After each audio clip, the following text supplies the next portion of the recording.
Hello everyone, welcome to my channel. I hope that you enjoy this video today. You're going to come along with me as I set up my classroom. At my school, my principal opens up the building for us in July for us to be able to come in and set up if we want to. I have been at 4 different schools now. Every school has done it differently, but I can honestly say at every school that I've been at, I've been allowed to go in over the summer to set up my classroom. So as you can see, I have my kiddos with me today, so I'm going to do everything I can to keep them as distracted as possible so that I can get as much done as possible. So they're eating breakfast right now, and then I'm trying to get my screen set up so they can watch TV or something, but it seems like I can't get my screen connected this day, so they end up just watching my laptop on my desk, or I would put the laptop on the table where they were eating. We ended up taking a trip out to the playground to let them exert some energy before I laid them down for naps. I had 2 of my wagons, so one slept in one wagon, one slept in the other wagon. Before this point that you see here, I actually had a couple friends come and they were helping me do some things as well this day. So in this, I didn't record much from the first part of my day. My goal for this day was to get things hung up on the wall and to get all of the big furniture moved to where I wanted it to be.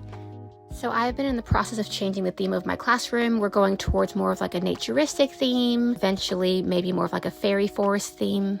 Typically when you walk in my classroom, a lot of the resources, the letters, the numbers, all of those things, I create myself.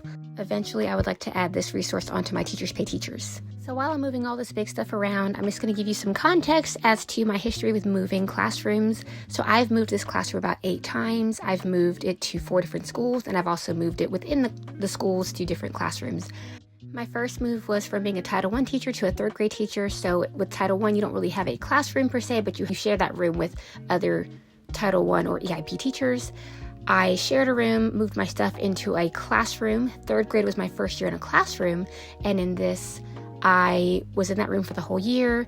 I had a theme that was more of a color theme, but not so much of a theme because 3rd graders are sometimes too cool for school. Then by the time I finished 3rd grade, they loved my spunk and my personality, and they wanted me to go to kindergarten. I moved to kindergarten, and after 2 weeks, we lost the position because we had so few kindergartners that another school needed another kindergarten teacher. So I got moved to that school within 2 weeks.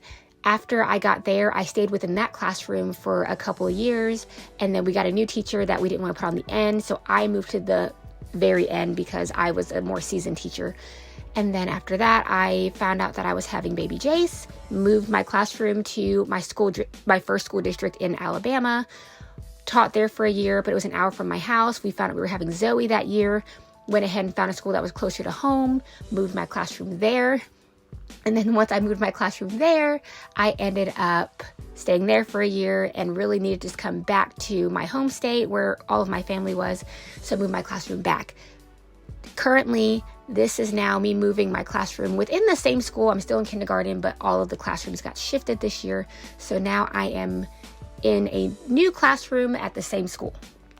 To touch back on the move in regards to me moving because we had so few students, in every district there are different rules and the way they do things. So in one of the districts that I have worked in, when numbers are looking a little bit higher at other schools and lower at other schools, they try to keep it the same. They try to find the balance within that first 10 days. So what happened was at my school, we had less kids than other schools did. And at one of the schools, they were busting at the seams with kindergarten. So I wasn't supposed to be the one to leave, but the person who was supposed to leave didn't want to and was really sad about it. So I just sacrificed myself to go because I lived closer to that other school anyway, which I wasn't really looking forward to doing because I had just moved and put together my classroom and spent the whole summer doing that. So moving your classroom and redoing all that within a 3-day period definitely was not fun, but I am so overjoyed that I did move to that school because I learned a lot of new things.